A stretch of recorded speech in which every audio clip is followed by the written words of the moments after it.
Los montes son movidos como una caña al soplo del viento y las rocas quebrantadas se esparcen por todos lados. Toda la tierra se alborota e hincha como las olas del mar. Su superficie se raja, se hunden cordilleras, desaparecen islas habitadas. Los puertos marítimos, que se volvieron como Sodoma por su corrupción, son tragados por las enfurecidas olas. Y muchos de los que duermen en el polvo de la tierra serán despertados, unos para vida eterna y otros para vergüenza y confusión perpetua. Bienaventurado el que lee, los que oyen las palabras de esta profecía y guardan las cosas en ella escritas, porque el tiempo está cerca. Apocalipsis, con Jorge Felipe Pilco. Mensaje a la iglesia de Pérgamo, que está registrado en Apocalipsis capítulo 2, desde el versículo 12 al 17, conocida como la era de la apostasía, desde el año 313 al año 538 después de Cristo. Terrible será la crisis a que llegará el mundo. Los hijos de Dios serán perseguidos a consecuencia de su fidelidad. Por eso es que estamos estudiando a detalle cómo se ha llevado a cabo la lucha entre Cristo y Satanás a lo largo de los periodos de las 7 iglesias. El versículo 12: y escribe al ángel de la iglesia de Pérgamo, el que tiene la espada aguda de Dios, dice esto: a la era de los mártires sigue la iglesia del imperio que se extiende desde el edicto de Milán, el año 313, hasta el encumbramiento del papado en el año 538 después de Cristo. Pérgamo, ahora Bérgama, dista a 80 kilómetros de Esmirna. Allí se inventó el pergamino. Fue la capital del Asia Menor. Ostentaba una biblioteca que rivalizaba con la de Alejandría, con cerca de 200.000 tomos.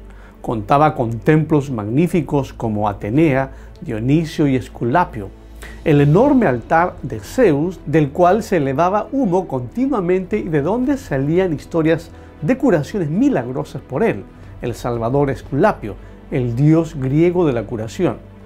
Esta saturación de paganismo hacía realmente que Pérgamo fuera el lugar donde habitaba Satanás. La palabra Pérgamo significa ciudadela, representa perfectamente a la iglesia del imperio, aquella iglesia que bajo la protección de los emperadores romanos fue elevada a la categoría de religión del Estado.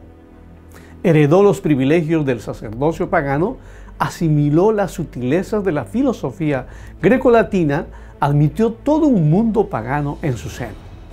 De perseguida que era, se convirtió en perseguidora de sus hermanos, los cristianos que querían mantenerse en la fe pura.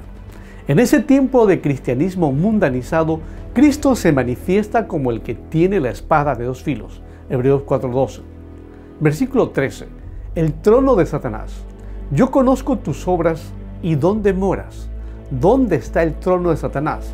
Pero retienes mi nombre y no has negado mi fe, ni aun en los días en que Antipas, mi testigo fiel, fue muerto entre vosotros, donde mora Satanás. Cuando los persas se apoderaron de Babilonia en el año 539 a.C., el antiguo sacerdocio caldeo huyó a Pérgamo y allí estableció su escuela central y la sede de su religión. En uno de sus templos se adoraba a la serpiente viva. Siendo que Pérgamo fue tan permeable a tan degradantes formas de idolatría, no es de admirar que la inspiración emplee el término silla de Satanás. Pero allí había una pequeña iglesia cristiana y la profecía la señala como un símbolo del cristianismo en medio del paganismo. Al decir a la Iglesia Universal que la silla de Satanás estaba en ella, da a conocer que el diablo estaba empezando a combatir a la iglesia. Comenzaba a introducirse la herejía del papado, o sea, el hombre de pecado, segunda de Tesalonicenses capítulo 2 versículo 3. Este periodo se extiende entre el año 313 después de Cristo con el edicto de Milán hasta el año 538, el encumbramiento del papado. Jerónimo, en el año 313, escandalizado de la corrupción del clero romano, exclama: ruega por mí para que pueda salir de esta Babilonia y volver a Jerusalén. Harnack afirmó: desde mediados del siglo III subió la superstición más cruda entre las capas inferiores del pueblo cristiano. Lo honorable y santo de la historia de la salvación iba a parar en un pantano donde se mezclaba con leyendas paganas y mitología de Dios. La religión cristiana amenazaba degenerarse en un nuevo paganismo. Elena White afirma: días difíciles fueron aquellos para la Iglesia de Cristo. Pocos en verdad fueron los sostenedores de la fe. Allí la verdad no quedó sin testigos. El error y la superstición prevalecían plenamente. La verdadera religión iba a ser desarraigada de la tierra, y por asegurarse honores y ganancias mundanas, la Iglesia fue inducida a buscar el favor y el apoyo de los grandes de la tierra, y habiendo de esta manera rechazado a Cristo, tuvo que someterse al representante de Satanás, el obispo de Roma. Antipas, mi testigo fiel. No se trata de algún personaje que llevara este nombre, sino a la categoría de personas que representa dicho nombre. La primera parte del anti significa contra, y pas, todo, o sea, contrario a todo. En este caso, contrario a la apostasía. Antipas representa a los fieles testigos de Jesús que se oponían a la mundanización de la iglesia en aquel tiempo y perdieron la vida por ello. Contra estos Antipas se dieron muchos decretos de opresión, como la de Graciano en el año 376, y por el cual quedaba prohibido toda reunión de herejes, y en el año 385 se realizó la primera ejecución de herejes, entre comillas, por causa de su fe. Versículos 14 y 15 es la censura. Pero tengo contra ti doctrinas de Balaam, doctrinas de Nicolaitas. Balac había ofrecido a Balaam gran recompensa para maldecir a Israel. Balaam, impedido de maldecir, aconsejó a Balac que sedujese a los israelitas al culto degradante de los ídolos, de la fertilidad y de la fornicación, valiéndose de las hermosas mujeres moabitas, y lo consiguió. A causa de esto fueron alcanzados por la ira de Jehová y murieron 24,000 hombres, de acuerdo al número 22 y 2 de Pedro 2:15. Cuando los pueblos paganos de corazón y costumbres entraron a la iglesia, como el caso de Constantino y su corte, introdujeron en ella sus prácticas impías.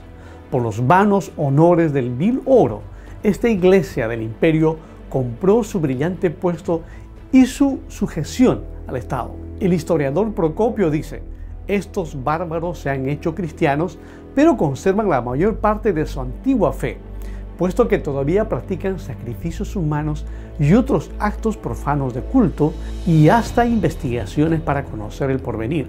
Veamos los versículos 16 y 17 que representan la amenaza y promesa.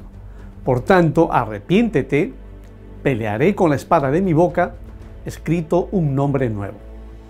Balaam fue amenazado por una espada desnuda por el ángel, y por espada murió. A tal pecado, tal testigo. En el caso de Balaam profético, o sea, Roma, fue destruida por los bárbaros en el año 476 y la parte oriental en el año 1453, por espada de los discípulos de Mahoma. Daré a comer el maná escondido, y su nombre escrito en piedrecita blanca. Significan ambos textos el gozo y la bienaventuranza celestial. El sumo sacerdote hebreo llevaba en su pectoral 12 piedras preciosas con los nombres de las 12 tribus, e iba al santuario donde estaba el maná en un vaso de oro. Esta dignidad pontificial se le concedió a Fines por haberse opuesto al culto de Balaam, de acuerdo a Números 25, 11 al 13. El maná escondido es el alimento celestial, representa la unión con Dios, de acuerdo a Éxodo 16:33, Hebreos 9:4. Así que el que vence tendrá acceso al pan del cielo, su palabra, de acuerdo a Juan 6:48 al 51. Será además agraciado con un nombre nuevo en una piedrecita blanca, símbolo del nuevo nacimiento, de acuerdo a Isaías 62:2 y 65:15. En los tribunales de la antigüedad, los jueces usaban una piedrecita blanca para votar por la absolución de un reo, o una negra para votar por su culpabilidad. Veamos ahora algunos hechos contemporáneos de la iglesia de Pérgamo desde el año 313 al año 538 después de Cristo. En el año 313 sucede el Edicto de Milán. Se da la libertad completa a los cristianos. Licinio, dueño del Oriente, Maximiliano, dueño de Egipto, y Constantino del Occidente publicaron en Milán un edicto que daban libertad a los cristianos como a las otras religiones, para que practiquen cada cual la religión de su elección, diciendo: ojalá este pensamiento agrade a la divinidad que reina en los cielos. En el año 325 se lleva a cabo el Concilio de Nicea. Allí se reunieron 300 obispos presididos por el emperador Constantino. En el año 337, el 22 de mayo, sucede el bautismo y la muerte de Constantino. En el hecho de su muerte, fue bautizado por Eusebio de Nicomedia. No lo había hecho antes, era un simple catecúmeno y, como dice el historiador Eusebio, quiso lavar las faltas de su vida con el baño sacramental. Sus faltas era, por ejemplo, el envenenamiento a su hijo Crispo, el asesinato a su esposa Fausta, el estrangulamiento a su aliado y amigo Licinio en el año 324. A pesar de estos crímenes, la historia le ha dado el título de grande y la iglesia griega lo ha elevado al rango de santo. En el año 378 los edictos de Graciano y Valentino son el reconocimiento de la supremacía del obispo de Roma. En el año 420 ocurre la muerte de Jerónimo de Belén, el gran doctor de la iglesia. Corrigió el griego del Nuevo Testamento y la vertió en los originales a latín. Teniéndose así la Vulgata latina, mencionó que los 4 reinos nombrados por Daniel eran Babilonia, Medo-Persia, Grecia y Roma. Anunció que el anticristo se aproximaba. Afirmó que el milenio vendrá después de la venida de Jesús. En el año 431, en el concilio de Éfeso, Nestorio fue excomulgado de la iglesia por combatir la maternidad divina de María, y como consecuencia se añadió la segunda parte del Ave María: Santa María, Madre de Dios. El año 476, Rómulo Augustulo, último emperador del occidente, es destronado por Odoacro, jefe de los germanos. En el año 533, durante el edicto de Justiniano, se da grandes poderes a Juan I, obispo de Roma. Finalmente, en el año 538, Virgilio I, dócil discípulo de la reina Teodora, asciende al trono papal bajo la protección militar de Belisario. Este es el momento de la exaltación papal. Un tiempo de angustia viene, como no ha habido desde que hubo nación, de acuerdo a Daniel 12:1. Y esto es inminente. Muchos de nosotros nos encontramos como las vírgenes dormidas. Debemos despertar y pedirle al Señor Jesús que nos sostenga con sus brazos eternos y nos lleve a través del tiempo de prueba que está delante de nosotros. Cristo viene pronto y Él desea encontrarte dentro de su rebaño y protegerte de los terribles acontecimientos que están por suceder. Además, Él desea transformar tu vida y darle significado y una vida gloriosa a través de los siglos y siglos allá en el reino de Dios. No te pierdas, el próximo tema será el mensaje de la cuarta iglesia de Tiatira. Dios te bendiga. Bienaventurado el que lee, los que oyen las palabras de esta profecía y guardan las cosas en ella escritas, porque el tiempo está cerca.